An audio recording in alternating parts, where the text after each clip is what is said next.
ಒಡುಗಲ್ ರಂಗನಾಥ ಸ್ವಾಮಿ.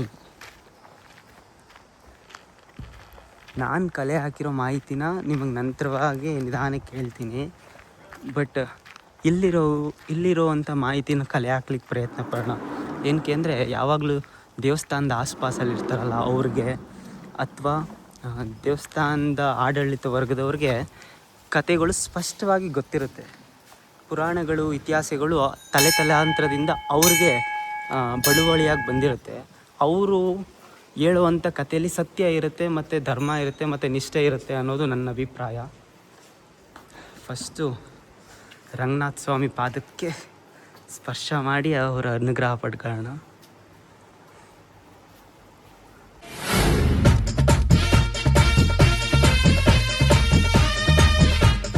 ಸ್ನೇಹಿತರೆ, ನಿಮಗೆ ಪರಿಚಯ ಮಾಡಿಕೊಡ್ತೀನಿ.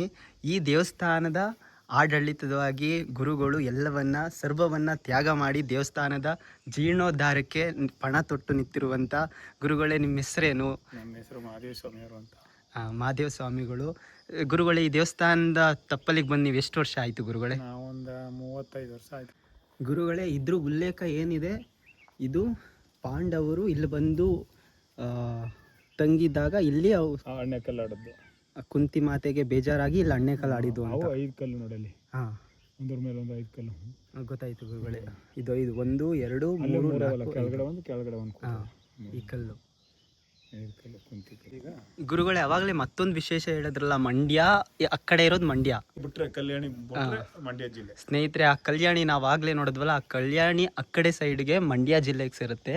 ಆ ಕಲ್ಯಾಣಿ ಬಿಟ್ಟು ಈ ದೇವಸ್ಥಾನ, ಈ ವ್ಯಾಪ್ತಿ ಏನಿದೆ, ಇದೆಲ್ಲ ಮೈಸೂರು ಜಿಲ್ಲೆಗೆ ಸೇರುತ್ತೆ.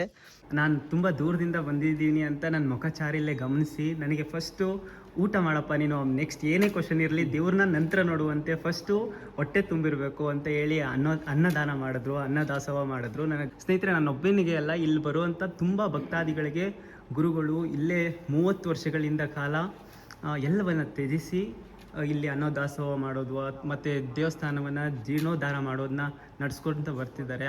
ರಾಜ್ ಗೋಪುರ ನಿರ್ಮಾಣ, ಈ ರೀತಿ ಅನೇಕ ಒಳ್ಳೊಳ್ಳೆ ಕಾರ್ಯಗಳನ್ನ ನಡೆಸ್ಕೊಳ್ತಾ ಬರ್ತಿದ್ದಾರೆ. ಇದಕ್ಕಾಗಿ ಈ ಪ್ರಾಂತ್ಯದ ಜನರ ಪರವಾಗಿ ಮತ್ತು ನನ್ನ ಪರವಾಗಿ ಧನ್ಯವಾದಗಳು ಗುರುಗಳೇ. ಗುರುಗಳೇ, ನಮಗೆ ತಿಳಿದಂಥ ವಿಚಾರಗಳನ್ನ ನಿಮ್ಮಿಂದ ಕಲೆ ಹಾಕಬೇಕು ಅನ್ನೋದಷ್ಟೇ ನನ್ನ ಉದ್ದೇಶ. ಯಾವುದಾದ್ರೂ ತಿಳಿದೇ ಏನಾದರೂ ತಪ್ಪು ಪ್ರಶ್ನೆ ಕೇಳಿದ್ರೆ ಕ್ಷಮಿಸ್ಬಿಡಿ. ಗುರುಗಳೇ, ದೇವಸ್ಥಾನ ಯಾವ ಕಾಲದಲ್ಲಿ ಈ ದೇವಸ್ಥಾನ ನಿರ್ಮಾಣವಾಯಿತು ಗುರುಗಳೇ? 8ನೇ ಶತಮಾನದಲ್ಲಿ ಶಂಕರಾಚಾರ್ಯರು ಕೂಡ ನಮ್ಮ ಈ ಕ್ಷೇತ್ರಕ್ಕೆ ಬಂದು ಹೋಗೋರು. ಆಮೇಲೆ ಅದಾದಮೇಲೆ ಮತ್ತೆ ಶ್ರೀರಾಮರು ಕೂಡ ಬಂದಾಗ ಅವರು ಬಂದು ನಮ್ಮ ಈ ದೇವಸ್ಥಾನದಲ್ಲಿ, ಈಗ ನಮ್ಮದು ಮೂಲ ಏನಿದೆ ಅಲ್ಲಿ ಅವರು ಇಲ್ಲಿ ಒಂದು ರಾತ್ರಿ ಉಳಿದಿರ್ತಾರೆ. ಉಳಿದಿದ್ದು ಬೆಳಿಗ್ಗೆ ಅವರು ಜಟ್ಕೊಂಡು ಮಡುಗೆ ಕೆಳಗಡೆಗೆ ಸ್ನಾನಕ್ಕೆ ಹೋಗ್ತಾರೆ. ಆ ಸ್ನಾನಕ್ಕೆ ಹೋದಾಗ ಇವರು ನಾಮದ ಪೆಟ್ಟಿ, ತಿರುವಣಿಗೆ ಪೆಟ್ಟಿನ ಇಲ್ಲಿ ಇಟ್ಟೋಗಿರ್ತಾರೆ. ಪುನಃ ಮತ್ತೆ ಮಾರುತಿನ ವಾಪಸ್ ಕಳಿಸಿ ತಿರುವಣಿಗೆ ಪೆಟ್ಟಿ ತಗೊಂಡು ಬರೋಗಪ್ಪ, ನಾಮ ಹಚ್ಕೋಬೇಕು ಅಂತ ಸ್ನಾನ ಮಾಡಿ ಹೇಳಿ ನೋಡಿದಾಗ ಪೆಟ್ಟಿ ಇರಲ್ಲ. ಮಾರುತಿ ಕಳಿಸ್ತಾರೆ, ವಾಪಸ್ ಈ ಪೆಟ್ಟಿ ತಗೊಬರೋಗಪ್ಪ ಅಂತ ಇಲ್ಲಿ ಕಳಿಸ್ದಾಗ ಆ ಪೆಟ್ಟಿ ವಾಪಸ್ ಬರದೇ ಇರೋ ಕಾರಣ ಪುನಃ ಮಾರುತಿ ಹೋಗಿ ವಾಪಸ್ ರಾಮರ್ಗೆ ಹೇಳ್ತಾನೆ, ಈ ಥರ ಪೆಟ್ಟಿ ಬರಲಿಲ್ಲ ಅಂತೇಳಿ. ಅದಕ್ಕೆ ನೀನು ಒಡ್ಡುಗಲ ರಂಗ ಅಂತ ನಾಮಕರಣ ಮಾಡಿಬಿಟ್ಟು ಈ ಕ್ಷೇತ್ರದ ಭಕ್ತಾದಿಗಳಿಗೆಲ್ಲ ಅವನು ಅಲ್ಲಿದ್ದು ರಕ್ಷಣೆ ಮಾಡಲಿ ಅಂತೇಳಿ ಸ್ಥಾಪನೆ ಮಾಡಿ ಶ್ರೀರಾಮರ ಕಾಲದಲ್ಲಿ ಹೋದರು ಅಂತ ಹೇಳ್ತೇನೆ. ಪಾಂಡವರು ಕೂಡ ವನವಾಸಕ್ಕೆ ಬಂದಾಗ ಇಲ್ಲಿ ಬಂದು ವಿಶ್ರಾಂತಿಗೆ ಬಂದಿದ್ದರು. ಗುರುಗಳೇ, ಕ್ಷಮಿಸಿ, ಒಂದು ಪ್ರಶ್ನೆ. ಶ್ರೀರಾಮರು ಇಲ್ಲಿಗೆ ಬಂದಿದ್ದು ಯಾವ ಕಾಲಘಟ್ಟದಲ್ಲಿ ಗುರುಗಳೇ? ಹಂಗಂದ್ರೆ ಬಾಲ್ಯಾವಸ್ಥೆಯಲ್ಲಿ ಬಂದಿದ್ರ ಅಥವಾ ವನವಾಸಕ್ಕೆ ಬಂದಾಗ ಸೀತಾಮಾತೆ ಜೊತೆ ವನವಾಸಕ್ಕೆ ಬಂದಾಗ? ಇಲ್ಲ, ಸೀತಾಮಾತೆಯವರು ಇರಲಿಲ್ಲ ಆಗ. ರಾಮ, ಲಕ್ಷ್ಮಣ, ರಾಮ 3 ಜನ ಕಾಡಿಗೆ ಸೀತಾ ಅಪಹರಣ ನಡೆದ ನಂತರ ಅವ್ರ ತಂದೆ ಶರೀರ ಬಿಟ್ಟರು ಅಂದಾಗ ಪಿಂಡ ಪ್ರದಾನ ಮಾಡೋಕೆ ಸುಮಾರು ಕಡೆ ಕ್ಷೇತ್ರಗಳಿಗೆಲ್ಲ ಹೋಗಿರ್ತಾರೆ ಅವರು. ಆ ಸಮಯದಲ್ಲಿ ಇಲ್ಲಿ ಬಂದಿದ್ರು ಅಂತ ನಮಗೇನು ಗೊತ್ತಿರೋದಲ್ಲ, ನಮ್ಮ ಹಿರಿಯವರು ಹೇಳು ಮಾತಿದು. ಸ್ನೇಹಿತರೆ, ಪುರಾಣಗಳೇ ಎಲ್ಲ ಹಿರಿಯರಿಂದ ಹಿರಿಯರಿಗೆ ಉಲ್ಲೇಖ ಆಗಿ ಬಂದಿರುತ್ತೆ, ಅದು ಬೇರೆ ಪ್ರಶ್ನೆ. ಗುರುಗಳೇ, ಇಲ್ಲಿಗೆ ಬಂದು ಕಾವೇರಿ ಕ್ಷೇತ್ರದಲ್ಲಿ ಮುಳುಗಿ ತಂದೆಯವರಿಗೆ ಪಿಂಡ ಪ್ರದಾನ ಮಾಡಿದ್ರು ಅನ್ನೋ ಉಲ್ಲೇಖ ಇದೆಯಾ? ಜಟ್ಕೊಂಡಿಲ್ ಮಡುನ ಅಂತ ಇದೆ ಕೆಳಗಡೆ ನದಿ ತೀರದಲ್ಲಿ. ಅಲ್ಲಿ ಇಲ್ಲಿಗೆ ವಿಶ್ರಾಂತಿ ಮಾಡಿ ಕೆಳಗಡೆಗೆ ಹೋಗ್ತಾರೆ ಅವರು ಸ್ನಾನಕ್ಕೆ. ಅಲ್ಲಿ ಹೋದಾಗ ಅವರು ನಾಮ ಹಚ್ಕೊಳ್ಳೋ ಪೆಟ್ಟಿ ಇರ್ಲಿಲ್ವಲ್ಲ, ಮರ್ತೋಗಿರ್ತಾರೆ ಇಲ್ಲಿಂದ. ಗೋವಿಂದ ನಾಮನ ಹಣೆಗೆ ಇಟ್ಕೋತಾರಲ್ಲ, ಅದನ್ನ ನಾವು ತಿರುಮಣಿಗೆ ಪೆಟ್ಟಿ ಅಂತ ಹೇಳ್ತೀವಿ. ಅವಾಗ ಅದನ್ನ ತಕೊಂಡ್ ಬರೋಕೆ ಮಾರುತಿನ ವಾಪಸ್ ಕಳಿಸ್ತಾರೆ, ತಗೊಂಡ್ ಬಪ್ಪ ಅಂತೇಳಿ. ಅವ್ರು ತಗೊಬರೋಕ್ ಬಂದಾಗ ಈ ಪೆಟ್ಟಿ ಬರಲ್ಲ ಎತ್ತಿದ್ರು. ಆಗ ಬರದೆ ಇದಕ್ಕೆ ಏನ್ ಮಾಡ್ತಾರೆ, ಅದಕ್ಕೆ ಒಡ್ಡುಗಲ್ ರಂಗನಾಥ ಸ್ವಾಮಿ ಅಂತ ನಾಮಕರಣ ಇಟ್ಟು ಆವಾಗ ಅವರು ಅಲ್ಲಿಂದ ಮುಂದಕ್ಕೆ ಹೋದರು ಅಂತ. ಸ್ನೇಹಿತರೆ, ಗುರುಗಳೇ, ಇದು ರಾಮಾಯಣಕ್ಕೂ ಮತ್ತು ಈ ಜಾಗಕ್ಕೂ ಇರುವಂಥ ಸಂದೇಶ. ಗುರುಗಳೇ, ಪಾಂಡವರಿಗೂ ಮತ್ತು ಈ ಜಾಗಕ್ಕೂ ಇರುವಂಥ ಉಲ್ಲೇಖ. ಅವರು ವನವಾಸಕ್ಕೆ ಬಂದಾಗ ವಿಶ್ರಾಂತಿ ಈ ಕಡೆ ಎಲ್ಲ ಪರ್ಯಟನೆ ಮಾಡ್ಕೊ ಬಂದಾಗ ಇದು ಒಂದು ಕ್ಷೇತ್ರದಲ್ಲಿ ಒಂದು ದಿನ ಇದ್ರು. ಗುರುಗಳೇ, ಇಲ್ಲಿ ನಮಗೆ ಮೂಡುವಂಥ ಪ್ರಶ್ನೆ ಏನು ಅಂದರೆ, ಇದೇ ಜಾಗದಲ್ಲಿ ಏನಕ್ಕೆ ಬಂದು ವಿಶ್ರಾಂತಿ ಪಡೆದ್ರು? ಬೇರೆ ಅನೇಕ ಜಾಗಗಳಿದೆ, ಅನೇಕ ಇಲ್ಲಿಂದ ನೋಡಿದ್ರೆ ಬೆಟ್ಟಗಳು ಸುಮಾರಿದೆ, ಮತ್ತೆ ಕಾವೇರಿ ತಪ್ಪಲಿದೆ. ಆಮೇಲೆ ಅವರು ಪವಿತ್ರವಾದ ಕ್ಷೇತ್ರಗಳು ಹುಡುಕ್ತಾ ಇದ್ರಲ್ಲ, ಆ ಕಾರಣ ಅವ್ರು ಸುಮ್ಮನೆ ಎಲ್ಲ ಕಡೆಗೂ ಇರ್ತಿರಲ್ಲ. ಎಲ್ಲಿ ಕ್ಷೇತ್ರಗಳು ಪವಿತ್ರವಾದ ಜಾಗಗಳು ಇರ್ತಿದ್ದೋ ಅಲ್ಲಿ ಬಂದು ವಿಶ್ರಾಂತಿ ಮಾಡ್ತಾ ಇದ್ರು. ಅವರೆಲ್ಲ ಹಿಂದೆ ಅದೇ ಥರ ಮಾಡ್ಕೊಂಡು ಬಂದಿರೋದ್ರಿಂದ ಉಳಿದಿದ್ರು ಅಂತ ಒಂದು ಪದ್ಧತಿ. ಆಮೇಲೆ ಅದೆಲ್ಲ ಮುಗಿದ ನಂತರದಲ್ಲಿ ಶಂಕರವರು ಬಂದು 8ನೇ ಶತಮಾನದಲ್ಲಿ ಅವರು ಬಂದು ಈ ಗುಹೆಯಲ್ಲಿ ಇದ್ದು ಒಂದು ರಾತ್ರಿ ಅವರು ಪುನಃ ಮತ್ತೆ ಶೃಂಗೇರಿಗೆ ಹೋಗ್ತಾರೆ ಅಂತ ಅದು ಒಂದು. ಅದೆಲ್ಲ ಮುಗಿದ ನಂತರದಲ್ಲಿ ಸಬಲೇಗೌಡ ಅನ್ನೋರು ಬೀಳ್ಬೆಟ್ಟಳ್ಳಿ ಹೊಡಗಲೆ ಆವತ್ತಿನ ಕಾಲಕ್ಕೆ ಅವರು ಪಾಳ್ಯಗಾರರು, ನಮ್ಮ ಪಕ್ಕದವರು ಬೀಳ್ಬೆಟ್ಟಳ್ಳಿ ಅಂತ ಆ ಊರಿನಲ್ಲಿ. ಆಗ ಅವರು ಹಸ ಎಲ್ಲ ಬಿಟ್ಟಿರ್ತಾರೆ ಮೇಯ್ಕೆ ದಿನ ಡೈಲಿ. ಆ ಹಸು ಬಂದು ಅವ್ರ ಮನೆಯಿಂದ ಹಸು ಬಂದು ಆ ಬಂಡೆ ಮೇಲೆ ನಿಂತ್ಕೊಂಡು ಹಾಲು ಕರಿತಾ ಇರ್ತದೆ. ಅವ್ರ ಮನೆಗೆ ಹೋದಾಗ ಹಾಲು ಕರಿಸ್ಕೊಳ್ಳಲ್ಲ. ಆವಾಗ ಒಂದಿನ ಅವ್ರನ್ನ ಏನು ಮಾಡ್ತದೆ ಹಸು ಅಂತ ನೋಡಬೇಕಾದ್ರೆ ಈ ಹಾಲು ಕರಿತಾ ಜಾಗ ನೋಡ್ಬಿಟ್ಟು ಅವರು ಯೋಚನೆ ಮಾಡ್ತಾ ಮಲಿಕತ್ತಾರೆ, ಏನು ಹಿಂಗಾಯ್ತಲ್ಲ ಅಂತೇಳಿ. ಆವಾಗ ಅವತ್ತು ರಾತ್ರಿ ಒಬ್ಬ ದಾಸೇನ ರೂಪಲ್ಲಿ ಹೋಗಿ, ನೋಡಪ್ಪ ನಾನು ಇಲ್ಲಿ ಬೆಳಗ್ನಾಸ್ವಾಮಿ ಅಂತ ಈ ಬೆಟ್ಟದ ಮೇಲೆ ನಾನು ದೇವರಿದ್ದೀನಿ, ನೀನು ನನಗೆ ಪೂಜೆ ಮಾಡಿಸು ಅಂತ ಹೇಳಿದಾಗ ಅವರು ಅರ್ಚಕರ ಕರೆದು ಪೂಜೆ ಮಾಡಿಸ್ತಾರೆ. ಗುರುಗಳೇ, ಇನ್ನೊಂದು ನನಗಂತೂ ಪ್ರಶ್ನಾರ್ಥಕವಾಗಿ ಉಳ್ಕೊಬಿಡ್ತು. ಪ್ರತಿ ದೇವಸ್ಥಾನಗಳಲ್ಲೂ ವಿಗ್ರಹ ಮೂರ್ತಿ ಇರುತ್ತೆ, ಅಥವಾ ಶಿವಲಿಂಗಗಳು ರೂಪಗಳಿರ್ತವೆ, ಅಥವಾ ವಿಷ್ಣು ಭಗವಂತಂದಾದರೆ ಸುಂದರವಾಗಿ ಕೆತ್ತಲ್ಪಟ್ಟಿರ್ತವೆ. ಈ ಜಾಗದಲ್ಲಿ ಕೆತ್ತಲ್ಪಟ್ಟಿಲ್ಲ, ಬಂಡೆ ಆಕಾರದಲ್ಲೇ ಇದೆ. ಇದ್ರ ವಿಶೇಷತೆ ಏನು ಗುರುಗಳೇ? ಅದು ಗವಿ, ಅದು ನಾವು ಯಾರು ಕಟ್ಟಿರುವುದಲ್ಲ. ಅದು ದೇವಸ್ಥಾನನ ಇತ್ತೀಚೆಗೆ ಬಂದ ಮೇಲೆ ನಮ್ಮಂಗೆ ಭಕ್ತಾದಿಗಳು ಒಬ್ಬೊಬ್ರು ಇಟ್ಕೊಂಡು ಆ ದೇವರ ಭಕ್ತರು ಮುಂದಕ್ಕೆ ದೇವಸ್ಥಾನ ಇಂಪ್ರೂವ್ ಮಾಡ್ಕೊಂಡಿರ್ತಾರೆ. ಅದು ಸ್ವಾಮಿ ಇರೋ ಜಾಗ ಎಲ್ಲ ಪೂರ್ತಿ 3 ಬಂಡೆ ನಡುವೆ ಮಧ್ಯೆ ಗುಹೆ. ಅದು ಗುಹೆ, ಆ ಗುಹೆ ಒಳಗೆ ಸ್ವಾಮಿ ಉದ್ಭವ ಆಗಿರೋದು ಸ್ವಯಂಭೂ. ಅದು ಸಿದ್ಧರುಗಳೆಲ್ಲ ಹಿಂದೆ ತಪಸ್ಸು ಮಾಡ್ತಿದ್ದಂಥ ಸಪ್ತ ಮಹರ್ಷಿಗಳ ಆಶ್ರಮ ಇದೆ, ಋಷಿ ಮಗಳು ಇದ್ರು ಅಂತ ಅದು ಪದ್ಧತಿ. ಅದಕ್ಕೆ ಬೇಕಾದಷ್ಟು ಇತಿಹಾಸನೂ ಇದೆ, ಅದಕ್ಕೆ ಅದು ಆಧಾರನೂ ಇದೆ. ಅದಕ್ಕೆ ಗುರುಗಳೇ ಇನ್ನೊಂದು ಇದ್ರು ಅನ್ನೋದಕ್ಕೆ. ಹೌದು ಗುರುಗಳೇ, ಇನ್ನೊಂದು ವಿಶೇಷ ಏನಂದರೆ, ಇಲ್ಲಿ ಬರುವ ಎಲ್ಲ ಪ್ರಶ್ನೆ ಉಳ್ಳ ಭಕ್ತರಿಗೆ ಉತ್ತರ ಎಲ್ಲಿ ಸಿಗುತ್ತೆ ಅಂತ ಕೇಳಲ್ಪಟ್ಟಿದ್ದೀನಿ. ಉತ್ತರ ಯಾವ ರೀತಿ ಭಗವಂತ ಕೊಡ್ತಾನೆ ಗುರುಗಳೇ?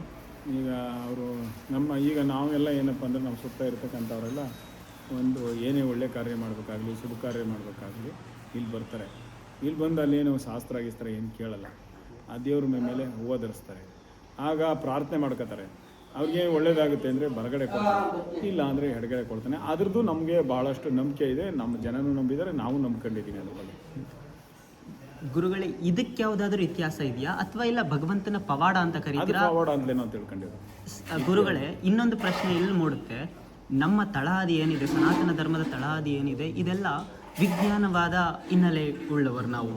ಎಲ್ಲವೂ ಪ್ರತಿಯೊಂದು ವಿಜ್ಞಾನವೇ. ಇದಕ್ಕೆ ಯಾವ ವಿಜ್ಞಾನ ಅಂತ ಅದನ್ನ ಮಿಶ್ರಣ ಮಾಡ್ತೀರಾ ಗುರುಗಳೇ?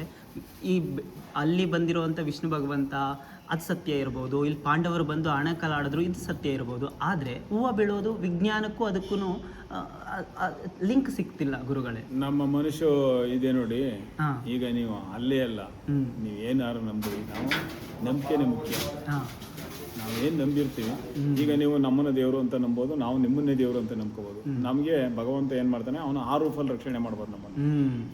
ನಮ್ಮ ಸನಾತನ ಧರ್ಮ ಇವತ್ತಿಗೂ ಹಂಗೆ ನಡ್ಕೊ ಬಂದಿರೋದು, ಅವತ್ತು ಹಂಗೆ ನಡೀತಾ ಇರೋದು. ನಮ್ಮಲ್ಲಿ ನಂಬಿಕೆ ಇದೆ, ಅದ್ರ ಮೇಲೆ ಸದ್ಯ ಪೂರ್ಣ ನಂಬಿಕೆ ನಾವು ಇಟ್ಕೊಂಡು, ನಂಬಿಕೆ ಇದ್ದವ್ರಿಗೆ ಅವರು ಏನೂ ಆಗಲ್ಲ, ಆತ್ಮವಿಶ್ವಾಸ ಸಿಗುತ್ತೆ. ಅದರಿಂದ ಆ ವಿಶ್ವಾಸದಿಂದ ನಮಗೆ ಏನು ನಂಬ್ಕೊಂಡ್ರು ಒಳ್ಳೇದಾಗ್ತಾ ಇರೋದು. ಗುರುಗಳೇ, ಕೊನೆಯದಾಗಿ ಇಲ್ಲಿಗೆ ಬರುವಂಥ ಎಲ್ಲ ಭಕ್ತಾದಿಗಳಿಗೂ ದಾಸೋಹ ಮಾಡಲಿಕ್ಕೆ ಈ ದೇವಸ್ಥಾನವನ್ನು ಅಚ್ಚುಕಟ್ಟಾಗಿ ಇಷ್ಟು ಸುಂದರವಾಗಿ ನೋಡ್ಕೊಳ್ತಿರೋದಕ್ಕೆ ಸರ್ಕಾರ ಏನಾದರೂ ನಿಮಗೆ ಸಹಾಯ ಮಾಡ್ತಿದೆಯಾ? ಇದು ಸರ್ಕಾರದ ಏನಿಲ್ಲ, ಎಲ್ಲ ನಮ್ಮ ಸುತ್ತ ಇರ್ತಕ್ಕಂಥ ಭಕ್ತಾದಿಗಳ ಸಹಾಯದಿಂದ, ಅವರ ಸಹಕಾರದಿಂದ ಈ ದೇವಸ್ಥಾನ ಅಭಿವೃದ್ಧಿ ಇಷ್ಟೊಂದು ಏಳಿಗೆ ಆಗಬೇಕಾದ್ರೆ ನಮ್ಮ ಜನಗಳ ಸಹಕಾರವೇ ಒಂದೆರಡಲ್ಲ, ಪ್ರತಿಯೊಬ್ಬರು ಕೂಡ ಅವರ ಕೈ ಜೋಡಿಸಿ ಅವ್ರ ಕೈಲಾದಷ್ಟು ಸಹಾಯ ಮಾಡಿ ಈ ದೇವಸ್ಥಾನ ಅಭಿವೃದ್ಧಿ ಬರ್ಬೇಕಾದ್ರೆ ನಮ್ಮ ಜನಗಳಿಂದಲೇ. ಗುರುಗಳೇ, ಇಲ್ಲಿವರೆಗೂ ನಮಗೇನು ಯಾವ ಸರ್ಕಾರದ ಅನುದಾನ ಆಗಲಿ ಯಾವುದು ಇದಕ್ಕೇನು ಇಲ್ಲ, ಇದೆಲ್ಲ ಭಕ್ತಾದಿಗಳಿಂದಲೇ ನಡ್ಕೊಂಡೋಗಿದೆ. ಈ ನಡೀತಾ ಇರೋದೆಲ್ಲ ಭಕ್ತಾದಿಗಳೇ ನಡೆಸ್ತಾ ಇರೋದು.